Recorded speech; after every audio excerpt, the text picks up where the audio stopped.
Listo.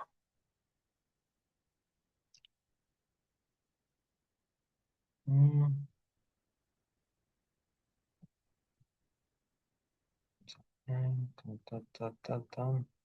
Listo. Sale, chicos. Creo que la vez pasada nos habíamos quedado con la parte de la historia de en Roma, ¿no? Bueno, vámonos rápido.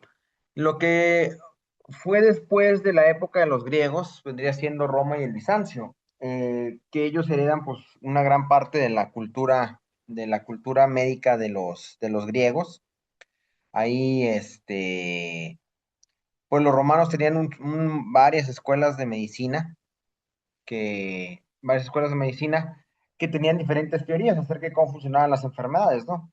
Unas, unas más locas, otras un poco más acercadas a lo que conocemos ahora, pero pues ninguna más válida que otra, ¿no? Todas, cualquiera puede ir con un médico que siguiera cierta escuela, ¿no? O cierta forma de practicar la medicina. En cuanto a la nefrología, Aulo Cornelio Celso, que era un noble romano, tenía mucho tiempo entre manos, era un hombre con muchos intereses, ¿no? Entre ellos la agricultura, la retórica y la medicina. Fue el primero en describir un procedimiento aparentemente muy común en esa época, que era la litotomía perineal. La litotomía era un tipo los litotomistas o cortadores de piedras era un tipo de médicos que existían en Roma, ya que el juramento hipocrático prohibía en ese entonces, prohibía a los médicos operar. Así que los cirujanos no eran médicos realmente, hasta después se volvieron médicos. Pero en realidad el juramento hipocrático decía que el médico no operaba, eso era una ciencia aparte, o era un arte aparte, ¿no? Entonces, y los litotomistas o los que quitaban las piedras que quedaban atoradas en el tracto urinario, pues eran considerados como como una especie de cirujanos ambulantes, ¿no?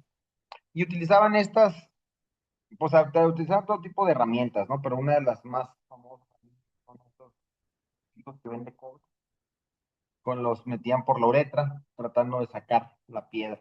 Ustedes se imaginarán, ¿no? Cómo era el procedimiento de Cruento. Alguien también importante es Areteo de Capadocia, que es de donde viene el nombre de la diabetes. Él fue el primero en detectar que la orina de ciertas personas que tenían esta enfermedad todavía no bien descrita, eh, orinaban mucho y que la orina atraía a a las hormigas, ¿no? Entonces, por eso la de diabetes era una fuente dulce, ¿no? Porque decía que se parecía que se estaban derritiendo a través de la orina, porque orinaban, orinaban y orinaban, ¿no? Y describió otras enfermedades que ahora sabemos que pues, son, eh, tampoco sabemos que muy probablemente se trataba de la gota, el cólico renal, el edema, la anemia. Otro romano importante fue Pedanius Dioscures, que fue médico del emperador Nerón, y gracias a él tenemos una de las primeras, una de las primeras farmacopedias, o sea, donde él documenta plantas que funcionaban para hacer medicamentos para tratar enfermedades renales. Entre ellas mencionaba, por ejemplo, la malva, que todavía se sabe que tiene usos incluso modernos para los enemas. Él considera que los enemas ayudaban a a la retención de líquidos. Y también documentó venenos. Siendo médico el emperador Nerón, pues había varios intentos de homicidio hacia el emperador, ¿no? Con venenos. Entonces, pues él era experto en venenos y de hecho mencionaba varios que causaban lo que él mencionaba como una inflamación renal. Y pues en esta época el que vendría siendo el mero mero, ¿no? Y por eso todavía nos dicen galenos, fue Claudio Galeno. Fue el primer anatomista que reconoce la función del riñón en la producción de orina. Él era griego, de hecho, nada más que pues vivía en Roma y llegó a ser muy famoso, sobre todo porque pues les digo que había muchas escuelas de medicina en ese entonces y Galeno, aparte de que pues sí avanzó la ciencia de su época bastante, pero era muy buen publicista, ¿no? Entonces, y a muchos de los experimentos que hacía los hacía frente al público, lo que le fue haciendo de mucha fama que aprovechó pues para acercarse a las esferas del poder donde pudo accesar a ser médico de los gladiadores, que no cualquiera terminaba siendo médico de los gladiadores. Y pues aprendió mucho de anatomía, ¿no? Tratando las heridas cruentas de los gladiadores y todo eso. Escribió mucho acerca de los riñones. Él fue el primero en reconocer la relación que había entre el riñón y la orina, por lo menos que quedara sobre papel, ¿no? También mencionó que los riñones no eran, como decía Aristóteles, nomás un ancla, sino que también extraían sustancias peligrosas de la sangre. Y de hecho hizo un experimento que fue muy famoso, en el que en ese entonces se llamaban vivisecciones.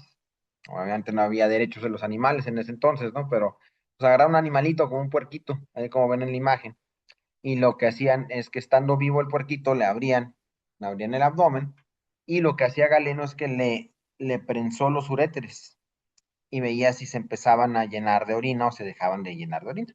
Entonces, vio que la orina no se llenaba de orina y los uréteres se distendían hasta punto de reventar y luego cortaba la ligadura y la orina fluía hacia la vejiga, ¿no? Y con eso demostraba, pues, que realmente la orina venía de los riñones, algo que pues a nosotros nos suena lógico, pero en ese entonces pues no estaban tan seguros. Este, y esos experimentos los hacía en plazas públicas, ¿no? Entonces, pues eso fue parte de de la fama que tuvo, ¿no? Y bueno, todo este conocimiento que hizo Galeno, que también lamentablemente se quedó estancado en Europa durante muchos siglos, llegó de una manera u otra por el comercio hacia los árabes, que tuvieron su edad de oro aproximadamente por los siglos XII y XIV. Aquí está una imagen de a donde un árabe está atendiendo a un enfermo y podemos ver que le están tomando el pulso, ¿no? Al paciente, cosa que les digo, a nosotros se nos hace muy natural, pero pues en ese entonces no había realmente como no existía alguien que supiera los signos vitales, nada de eso, ¿no? Entonces los árabes avanzaron mucho los conocimientos que ya había desarrollado Galeno, mientras que en Europa se quedaron estancados. Aquí destacan Races, también llamado el Galeno del Islam, que describió abscesos renales, infecciones urinarias graves, litiasis renal, y Avicena, que fue un poeta, político y médico, y él hizo un análisis muy detallado acerca de la orina y lo que te podía decir acerca de la salud del paciente, adelantándose a los uroscopistas medievales. Mosés Maimónides, a lo mejor han oído ese nombre, pero si no, hay varias escuelas, por ejemplo, en España que tienen que están nombradas por Maimónides. Fue un médico y rabino judío, nacido en Córdoba, pero era en la época en que España estaba bajo el control de los musulmanes. Y pues es considerado uno de los mejores médicos de esa época. Escribió 10 tratados de medicina, dedicó varios capítulos exclusivamente al uroanálisis, daba una descripción muy detallada acerca del chorro de la orina, de la retención, de la piuria, de la hematuria, y es uno de los que continúa el conocimiento acerca de la orina negra como un muy mal pronóstico para el paciente. Y con eso entramos a la época medieval y lo que es la uroscopía. Como les he dicho, desde que tenemos conocimientos, desde que han quedado registros, ¿no? Desde medicina, sabemos que los médicos veían la orina y eso les hablaba acerca de la salud del paciente. Pero todo esto vendría a integrarse de manera casi, pues, como una ciencia prácticamente, ahí de la Edad Media, sobre todo en Italia, cuando en la Escuela de Medicina de Salermo se empiezan a escribir los primeros libros sobre uroscopía. Y se vuelve se vuelve una rama de estudio muy, muy detallada, donde había médicos exclusivamente especializados en analizar la orina. Y bueno, pues llegaron también a puntos, pues obviamente no existía método científico en esa época, pero llegaban a atribuirle a la orina muchas cosas, ¿no? Entonces, es famoso que durante esa época había los poemas sobre el juicio de las orinas, ¿no? Que eran 352 versos para que los estudiantes de uroscopía se aprendieran todos los tipos de orinas y todo lo que podían decirte acerca del paciente, ¿no? Y pues algunas de las cosas que mencionan, ¿no? Por ejemplo, que la orina clara, pálida o casi verde indica dolor de estómago en los hombres, pero si es en una mujer, indica inflamación o flema. La orina de pequeño volumen sulfurosa indica diarrea. El círculo rojo significa dolor en la cabeza. La orina de una mujer viciosa es coloreada y turbia por la noche y densa por la mañana. Y la orina de una mujer virgen es clara, blanca y transparente, con burbujas muy pequeñas en la superficie. Entonces, pues ya se fueron, ya ellos pues iban completamente al otro extremo, ¿no? Y ya incluso diagnosticaban juicios morales, ¿no? Y de carácter dependiendo de la orina que tuvieras. Pero a pesar de pues, todos los excesos de la medicina medieval, todo eso, pues como vamos a ver, fue la antesala a pues, el uranálisis, a lo que usamos ahorita cuando cada vez que piden un ego, pues viene desde ahí, desde la época medieval, cuando detectaban si alguien era virgen o no era virgen, dependiendo de cómo fuera su orina, ¿no? La esclerosis de los riñones es un término también muy antiguo. También desde desde la historia antigua, tenemos que se sabía que los riñones, había ciertas enfermedades que los endurecían. Rufo de Feso, en el siglo I después de Cristo, señaló que la esclerosis en los riñones no producía dolor. O sea, ellos detectaban, pues, sobre todo en pacientes muy delgados, ustedes cuando hayan visto algo de semiología pueden ver que incluso se pueden tocar los riñones, ¿no? Sobre todo en pacientes sumamente delgados, en los niños. Y ellos detectaron que, por ejemplo, los riñones podían estar muy duros y pequeños y no producía dolor, pero sí causaba ciertos síntomas, ¿no? Como oliguria o hidropesia, o sea, la gente orinaba cada vez menos y se iba llenando de líquido, pues ya como que va sonando como insuficiencia renal, ¿no? Pablo de Gina fue un cirujano bizantino que hizo una de las descripciones más detalladas de la esclerosis renal de su época, que era una dureza en los riñones que no causaba dolor, se acompañaba de debilidad muscular, oliguria y la hidropsia, ¿no? O el edema generalizado. Él daba sus prescripciones como molientes locales para ablandar los riñones, que llegaban desde cosas pues más válidas, ¿no? A lo que sabemos ahora, como diuréticos vegetales, hasta estiércol de buey, ¿no? Tomando una cucharada al día para tratar de ablandar el riñón. Y Guillermo de Saniceto, que también describió los riñones duros, como una condición que avanzaba, era imposible de tratar y siempre se asociaba a que la persona se iba a hinchar y iba a fallecer, ¿no? Y aquí, ojo, ya desde aquí empezaron a ver que esta situación de los riñones duros podía venir de otras enfermedades previas que hubiera tenido la persona.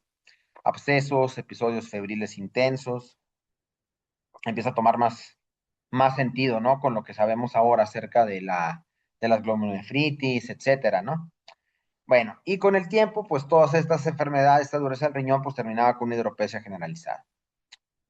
Ya acercándonos más a la época del Renacimiento, este nombre de Jean-Baptiste Van Helmont fue un médico flamenco que es de Bélgica, que hizo, dependiendo de la época, pues las autopsias estaban prohibidas, estaban reguladas o ya estaban permitidas. A él le tocó vivir en una época en que se hacían ya las autopsias de manera, estaban permitidas para los médicos y en ello documentó pacientes con ascitis masiva y observaba riñones pequeños, endurecidos y regulares.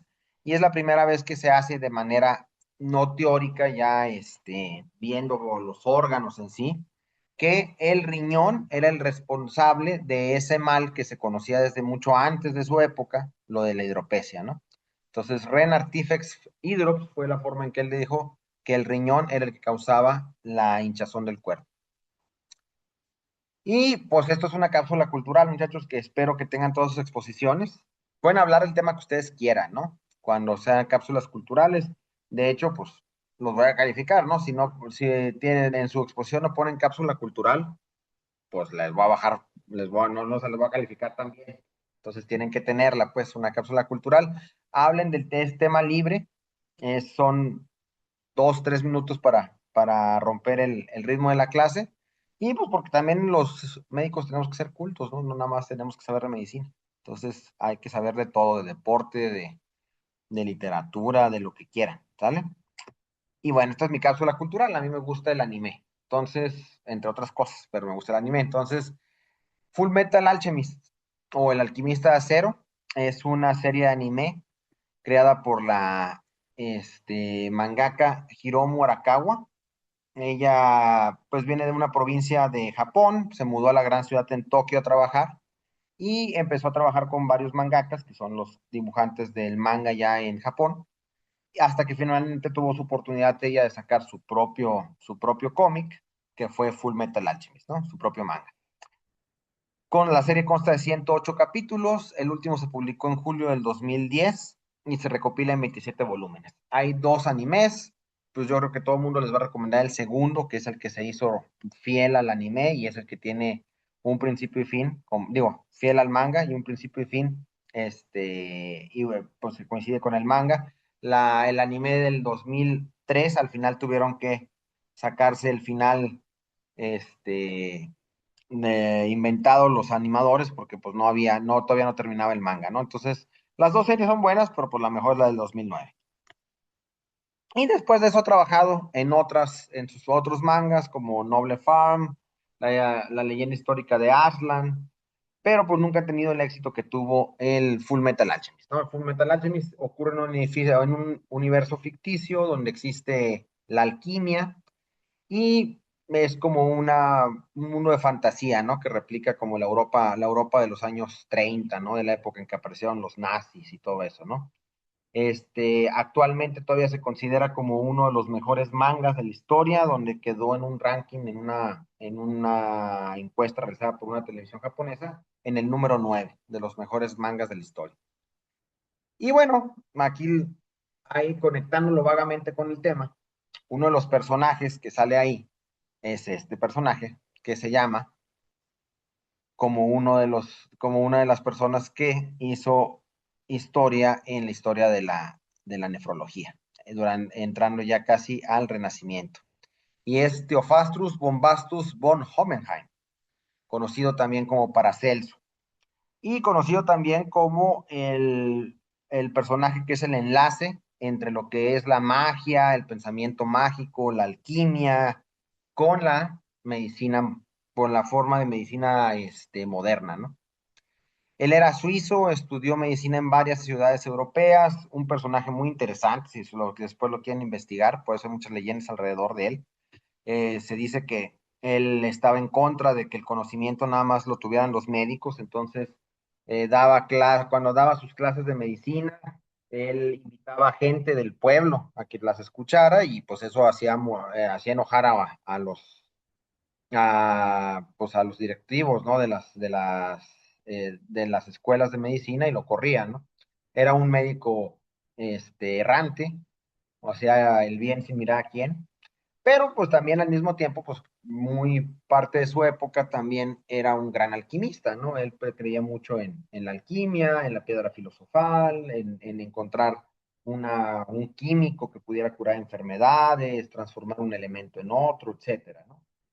No se sabe exactamente qué lo mató, desde que lo asesinaron hasta una enfermedad, quizá insuficiencia renal, pero pues sabemos lo que hizo. Él llevó la horoscopía de todas las pajas mentales que se hacían en la Edad Media, la llevó ya a un terreno experimental, ¿no? Ya empezando a aplicar algo similar a lo que nosotros entenderíamos como el método científico.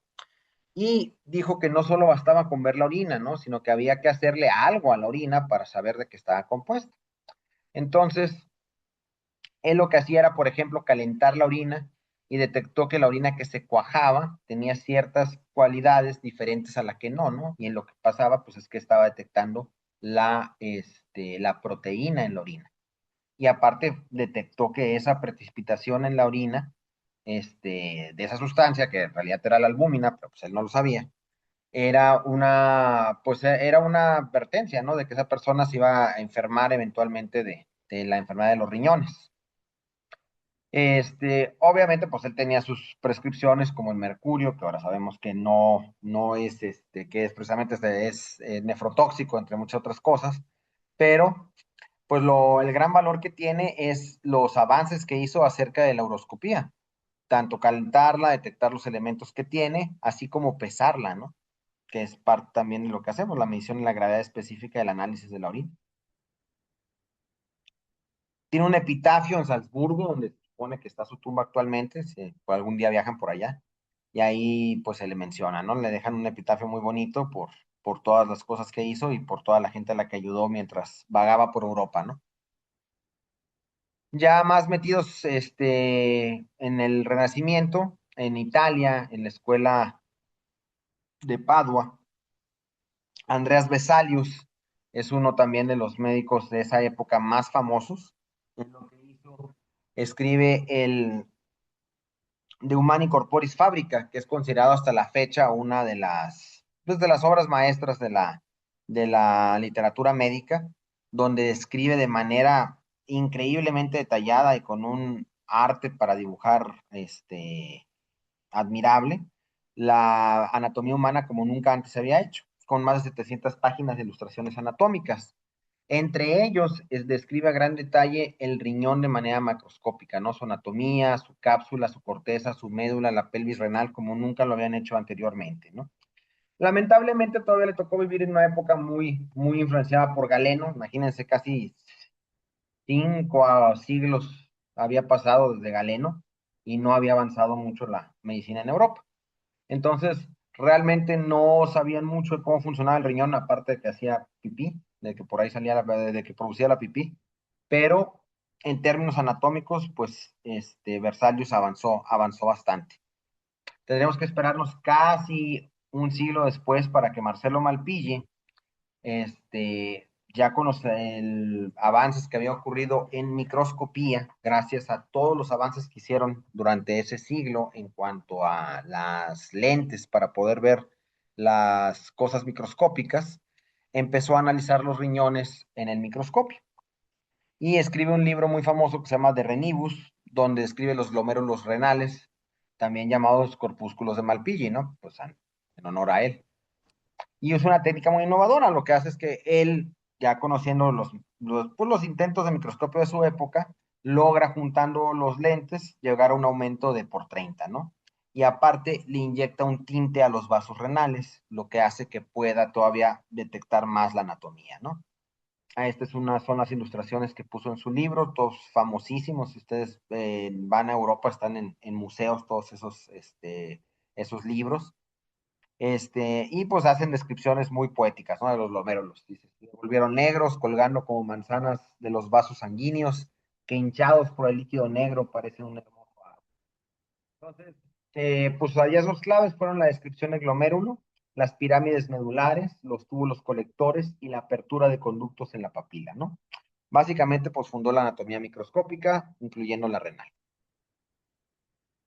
Y nos pasamos con Giovanni Battista Morgani, que él lo que tuvo fue el fundador de la anatomía patológica. ¿Qué nos referimos con esto? Pues este hombre tuvo acceso a casi 700 necropsias que hizo a todos sus pacientes. Pacientes que él veía, pues, pacientes que tenía en la clínica, los atendía, fallecían los pacientes y se les hacía la autopsia. Eso le permitió, pues, básicamente relacionar los síntomas, los hallazgos clínicos y finalmente los hallazgos macroscópicos, ¿no? Encontrados en las autopsias de una manera como no se había podido hacer antes, sobre todo pues, por el gran volumen que tuvo, ¿no? De necropsias. Describió todo tipo de riñones, solitarios, ausentes, asimétricos, lobulados, irregulares, endurecidos, reblandecidos, curativos, hidronefróticos, con cálculos, tumores y quistes, y de hecho presenta él lo que conocemos como el primer caso clínico de uremia.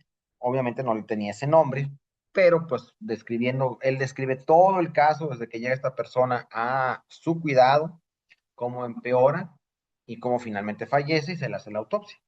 Presentando clínicamente náuseas y vómitos, cefalea intensa, episodios de pérdida de la conciencia. Más tarde la persona fallece. Al hacer la autopsia encuentran riñones pequeños, de textura dura, con color grisáceo, de forma irregular. Y pues los historiadores pues han llegado a la conclusión que es es probablemente el primer caso donde tenemos toda la historia natural de la enfermedad de una insuficiencia renal, ¿no? Con una síndrome urémica. Ahora, en cuanto a la coagulación de la orina, eso eh, ya también lo había visto se había visto antes, Hipócrates había mencionado, por ejemplo, en uno de sus libros, que cuando las burbujas asientan en la superficie de la orina indicaban la enfermedad de los riñones y que esta enfermedad iba a ser prolongada, de lo que estaba hablando era la proteinuria. Pero todo esto acerca de la coagulación y la orina, que les dije lo avanzó mucho Paracelso en su momento, en realidad vuelve a ser retomado hasta casi 1765, ya nos estamos acercando al siglo XX, no se desesperen, ya casi llegamos a la actualidad. Pero bueno, aquí Domenico Cotugo es un médico italiano que es el que retoma todos estos conocimientos antiguos de Paracelso sobre la coagulación de la orina y mencionaba que al calentar la orina se coagulaba y eso demostraba que había algo ahí que excretaba el riñón y que nos hablaba acerca de la salud del paciente, ¿no? Entonces, hizo muchos avances Coturno sobre la coagulación de la orina. Como anécdota, eh, se dice que avanzó bastante, pero lamentablemente como buen italiano tenía muchos problemas con su esposa. Entonces cuando él fallece, la esposa en venganza por algo que le hizo, quemó casi todos sus libros y casi todos sus descubrimientos para horror de los contemporáneos, ¿no? De Cotugno. Entonces realmente sí avanzó bastante, muchas cosas se rescataron, pero pues también quién sabe cuántas se perdieron ahí en un pleito conyugal. William Cruikshank, ya en Inglaterra, él mencionó que la hidropesia se aparecía en pacientes cuyas orinas se coagulaban. Entonces, se dan cuenta, ya estamos relacionando el riñón enfermo, el edema y la coagulación de la orina, o lo que conocemos ahorita como la proteinuria, ¿no? Como un preámbulo a este tipo de enfermedades. William Charles Wells en 1806 a 1811. En esta época estudia el edema escarlatiniforme. La escarlatina era una plaga en ese entonces en Europa. Uno de las consecuencias de una de las escarlatinas era eso, era la falla renal que llegaba a causar edema y la orina albuminúrica, ¿no? También por esta época aparece John Blackwell, que es un médico inglés que fue clave para la transición entre lo que es toda esta ciencia de euroscopía a lo que ya es la nefrología moderna, ¿no? Él ya hace unas descripciones mucho más detalladas, de mayor rigor científico, y donde ya las correlaciones entre los riñones, la orina y los síntomas son mucho más claras. Y con eso llegamos al nacimiento de la nefrología con esta persona muy importante, básicamente considerado el padre de la nefrología clínica, que es Richard Wright. Vivió de 1789 a 1850. Curiosamente también tenía como interés la geología y los geólogos también le tienen su rincón porque hizo algunos descubrimientos en esa área, pero pues básicamente, ¿no? Lo que hizo historia fue que trabajaba en el hospital. Este hospital, como les dije al principio en la clase pasada, ¿no? El Guy's Hospital, en ese entonces en Inglaterra, fue probablemente uno de los hospitales que más eminencias tuvo en la medicina en el mismo periodo de tiempo, ¿no? En el siglo XIX. Eh, y bueno, lo que encuentra Richard Wright es que, basado obviamente en todo el cúmulo de conocimiento previo, llega a la conclusión que existe una enfermedad. Él es el primero que dice, ok, sí existe todo esto, está relacionado con los riñones, pero bueno, vamos a condensarlo en un síndrome y en una misma entidad, a la que juntando la triada edema generalizado, orina albuminúrica y riñones alterados en la autopsia. Y le llama la enfermedad, bueno, él no le llama así, pero pues como él es el que la describe, le ponen su nombre, ¿no? La enfermedad de Bright. Y hoy entendemos que las enfermedades a las que estaba agrupando eran las glomerulonefritis y los síndromes nefróticos. Él hace el primer laboratorio, hace que el laboratorio que tenían ahí en el hospital empiece a integrar el estudio de la orina, que no era una práctica rutinaria, o sea, en ese entonces no se analizaba la orina de manera rutinaria, sino que se había quedado relegado pues a un conocimiento, pues medieval, ¿no? Del Renacimiento. O sea, se habían separado mucho los médicos de la onda y más bien Bright pues lo retoma y lo empieza a incluir en el laboratorio clínico. Empieza a distinguir los tipos de hidropesias, ¿no? Y eso es muy importante, sobre todo, esto es algo que Miren, el conocimiento se inició en el siglo XIX. Díganme ustedes si no tienen que saberlo ahorita. Tienen que saber los grandes, sí, síndromes, edematosos. Y él es el primero en describirlos, ¿no? El síndrome edematoso renal, el síndrome edematoso cardíaco y el síndrome edematoso hepático. Entonces, a él debemos estas grandes distinciones a lo que anteriormente solamente se llamaba hidropesia, ¿no? En 1842 obtiene la autorización para reservar sus propias camas y montar su pequeño laboratorio ahí en el Guy's Hospital, creando lo que fue la de las primeras unidades de investigación clínica y la primera unidad renal en el mundo. Él se clavó en todo lo que eran pues, los edemas de origen renal, ¿no? Eh, el libro que hizo, Reports of Medical Cases, publicado en 1827, se considera como el punto de partida de la enfermedad renal como entidad clínica propia, separándolo de los demás tipos de síndromes hematosos, ¿no? Y reunió 23 casos con descripciones clínicas detalladas, análisis de la orina y hallazgos en la autopsia. Y todo este enfoque de correlación clínico-anatómica abría la puerta a considerar a las nefritis y las nefropatías glomerulares como los procesos primarios. Y esto, pues, inicia lo que sería la nefrología del siglo XX. Allá en Inglaterra, también, un dato cultural que sepan, en Inglaterra tienen esto, que son como las placas azules, les llaman. Pues, obviamente, Londres es una de las ciudades, es una ciudad muy antigua, con muchos siglos de antigüedad. Y pues en los lugares donde vivió gente muy ilustre, los ingleses ponen estas plaquitas. Y pues Richard Wright no es uno de ellos. Donde estuvo su casa, si ustedes van a Londres, pueden visitarlo y van a encontrar esta placa que dice Richard Wright, 1789-1858, médico.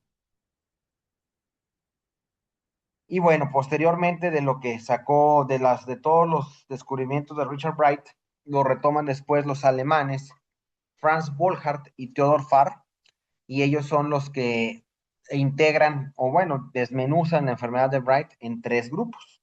Lo que ellos llaman las nefrosis, que vendría siendo el prototipo del síndrome nefrótico, las nefritis, que vendría siendo el prototipo del síndrome nefrítico, y lo que llaman ellos las nefroesclerosis, ¿no? Pues en alemán, pero que vendría siendo el prototipo de lo que conocemos como la insuficiencia renal causada por pues, lesiones escleróticas, ¿no? Por la diabetes, por la hipertensión, por todo eso, aunque en ese momento pues ellos no lo sabían, ¿no?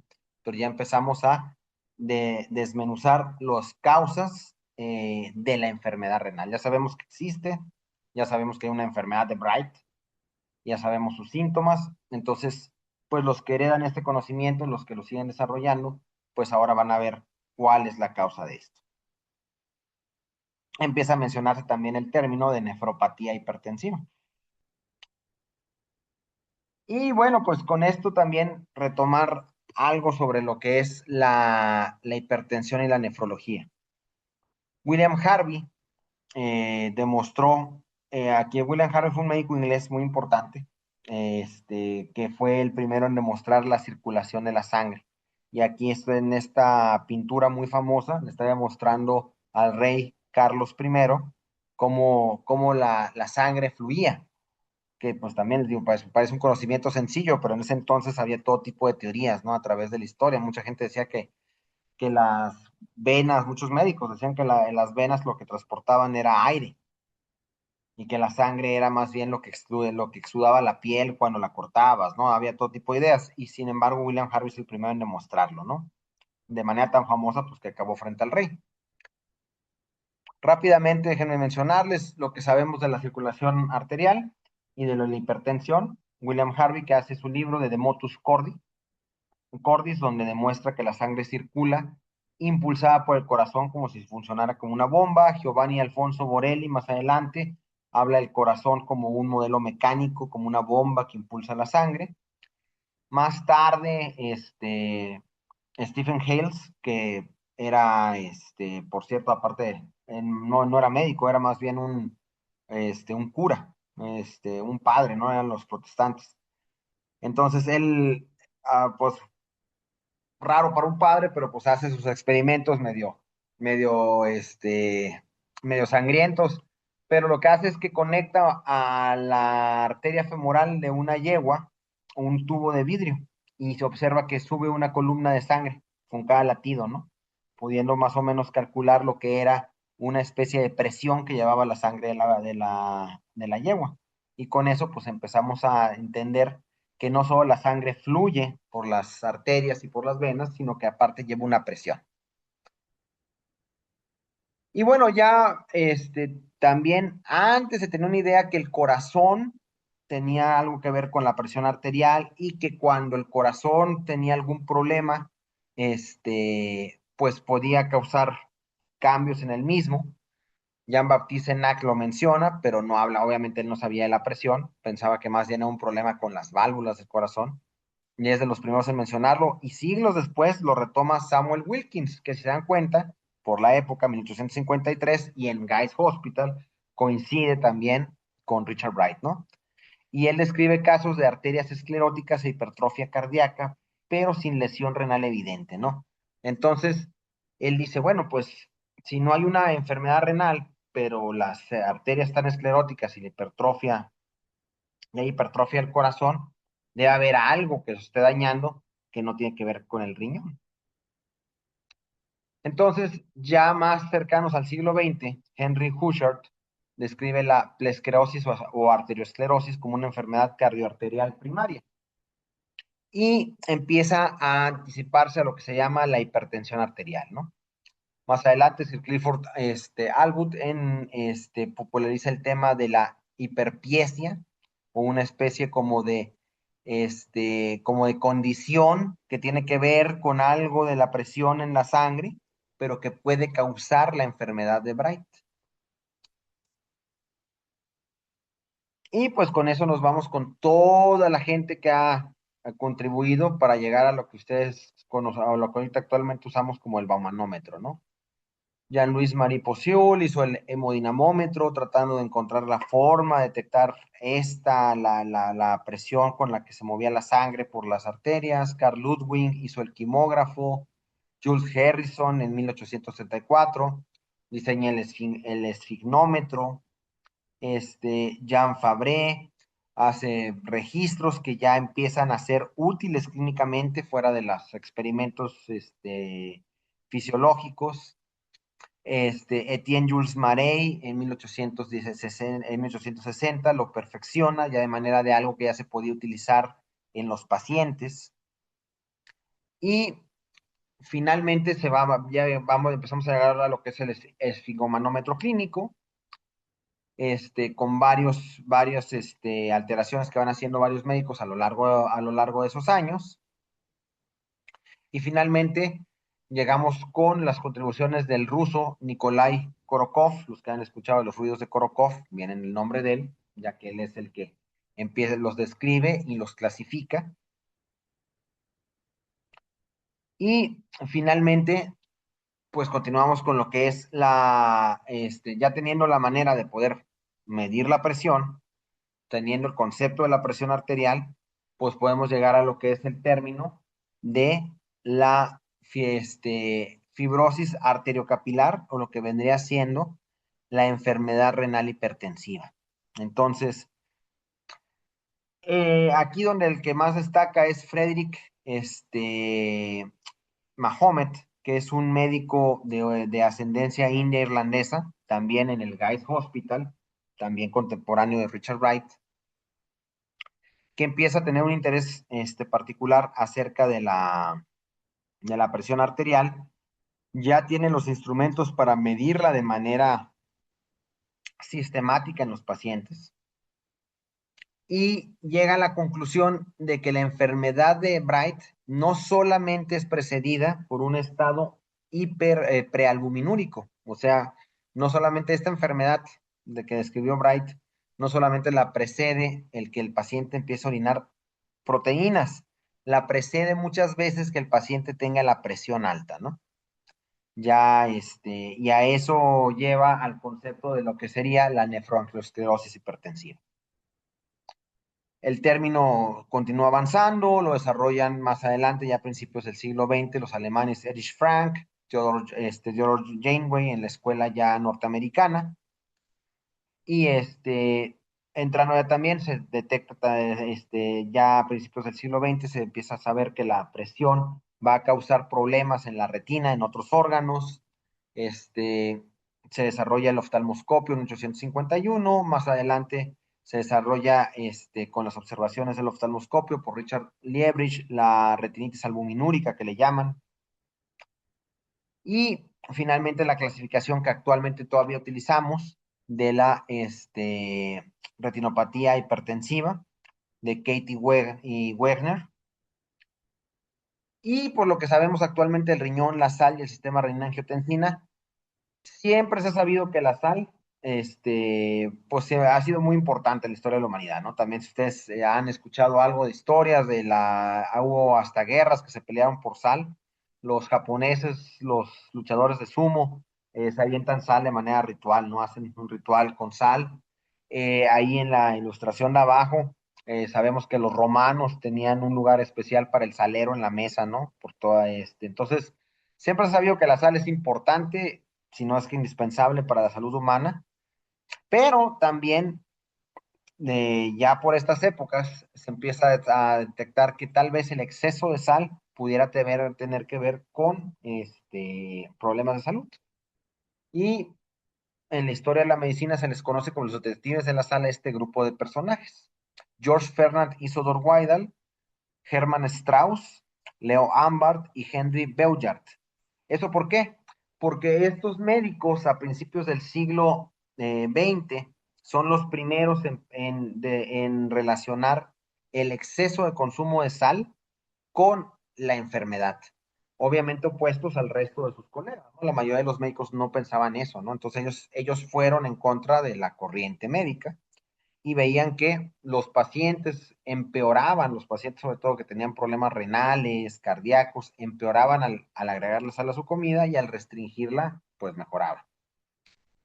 Igualmente, ¿no? Strauss, Ambart llevan sus experimentos haciendo dietas bajas en sal, dietas altas en sal y viendo cómo les iba a sus pacientes. Al mismo tiempo, mientras en otra parte, de manera, los que hacían experimentos fisiológicos, como Adolf Armand, Tigerstent y Pierre Gunnar Bergman, detectan una sustancia que cuando le inyectaban, la sacaban de los conejos y la volvían a inyectar a otro conejo, le subían la presión. Y esa sustancia más adelante le llamaron renina, ¿no? Franz Bollhardt, descubre también que la nefroesclerosis benigna, que nosotros ya después la llamaríamos como la hipertensión crónica, ¿no? Que podía durar durante años, pero había tipos de nefroesclerosis a las que llamó maligna que podían llevar a la muerte en menos de 2 años. Entonces ya estamos hablando de pues, el preámbulo de la hipertensión como la conocemos actualmente. Ya mucho más adelante, Harry Goldbart introduce el concepto de hipertensión como como un parámetro relacionado estrechamente con el riñón y las sustancias secretoras del riñón. Esto debido a los modelos que hizo de experimentos en perritos, ¿no? Con renina y todo eso. Entonces, pues empezamos a entender lo que es el eje renina-angiotensina, ¿no? Igualmente, pues ahí está la discusión. No se sabe quién fue, a quién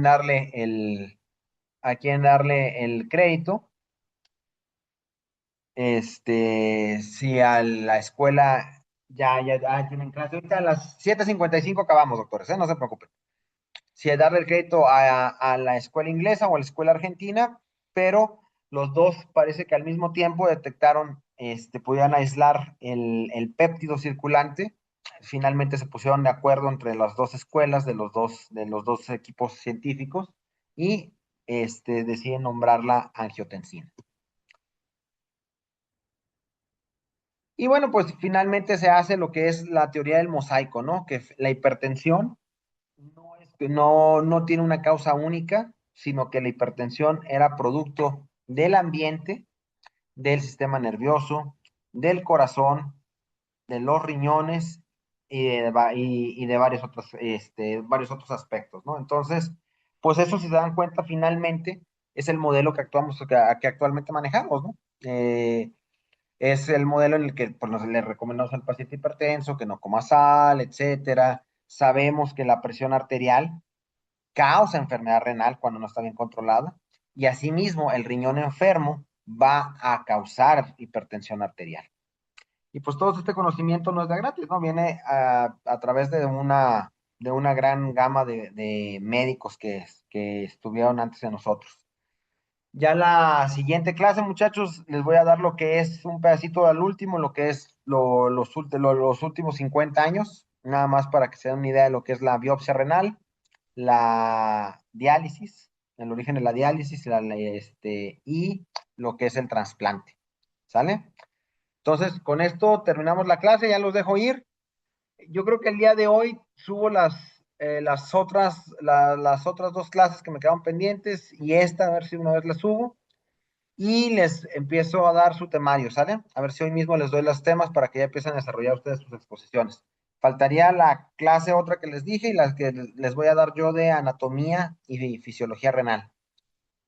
Anatomía y histología renal, perdón. Ustedes les tocaría ya al primer equipo desarrollar lo que es la fisiología. ¿Sale?